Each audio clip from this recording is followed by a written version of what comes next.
ॐ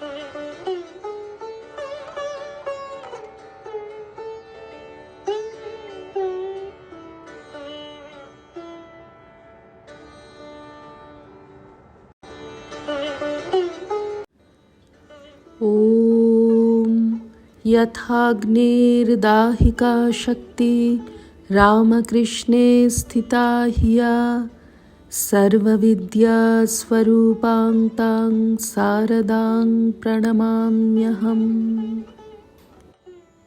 নিবোধত 23তম বর্ষ, পঞ্চম সংখ্যা, জানুয়ারি ফেব্রুয়ারি 2010। প্রবন্ধ সংঘে স্বামী যোগানন্দ ও স্বামী নিরঞ্জনানন্দ থেকে নির্বাচিত অংশ। লিখেছেন প্রব্রাজিকা সুচিপ্রানা। স্বর্গের নন্দনকানন থেকে কয়েকটি দিব্য কুসুম আহরণ করে এনেছিলেন শ্রীরামকৃষ্ণ। তাঁর অবতার লীলায় এরাই অন্তরঙ্গ পার্ষদ। পৃথিবীর কোনো মালিন্য এদের স্পর্শ করেনি। জন্মাবধি এরা কেবল ঈশ্বরকেই কামনা করেছেন। স্বামী নিরঞ্জনানন্দ তাঁর নির্বাচিত ঈশ্বরকোটি পার্ষদদের অন্যতম। 24 পরগনার রাজারহাট বিষ্ণুপুরে জন্ম। নাম নিত্য নিরঞ্জন ঘোষ। বাল্যে বারাসাতে মাতুলালয়ে থেকে পড়াশোনা করতেন। কোনোভাবে প্রেত তত্ত্বান্বেষী দলের সঙ্গে যুক্ত হয়ে পড়েন। ওই দলের সঙ্গেই প্রথম দক্ষিণেশ্বরে আসা। শ্রীরামকৃষ্ণ প্রথম দর্শনেই এই অন্তরঙ্গ পার্ষদকে চিনে নেন এবং নিরঞ্জনকে ভুতুড়েদের সঙ্গ ত্যাগ করতে বলেন। নিরঞ্জনের সুঠাম সুন্দর দেহ, তেজপূর্ণ কান্তি, অন্তর সরলতায় পূর্ণ। যুবক নিরঞ্জনকে ঠাকুর খুব ভালোবাসতেন।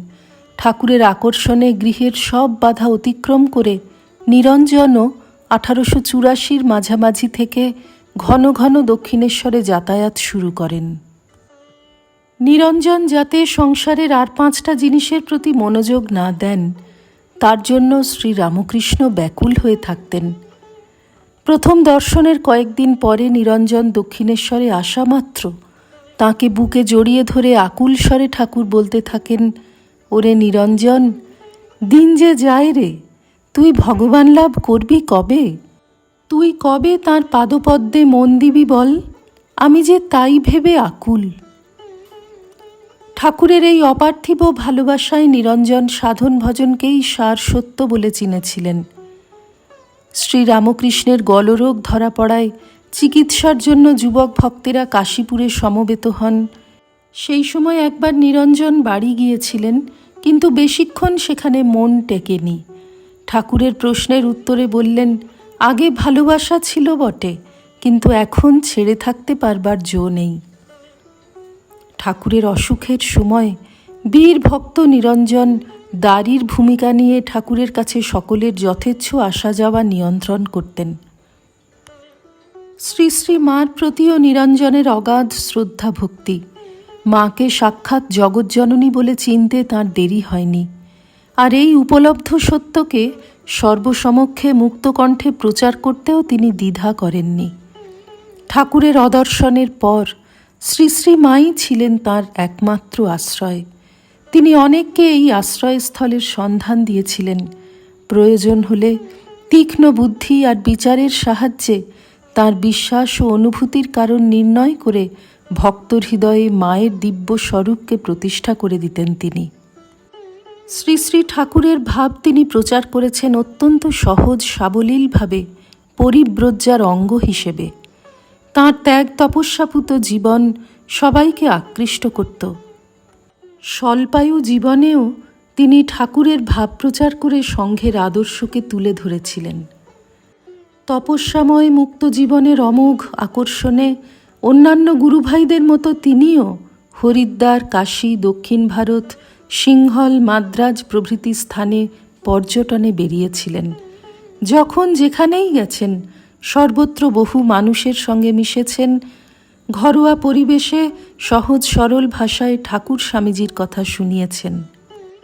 তিতিক্ষার উজ্জ্বলতম দৃষ্টান্ত তিনি রেখে গেছেন জীবনলীলার সমাপ্তি পর্বে। আমাদের দুর্ভাগ্য, স্বামী নিরঞ্জনানন্দ স্বল্পায়ু ছিলেন।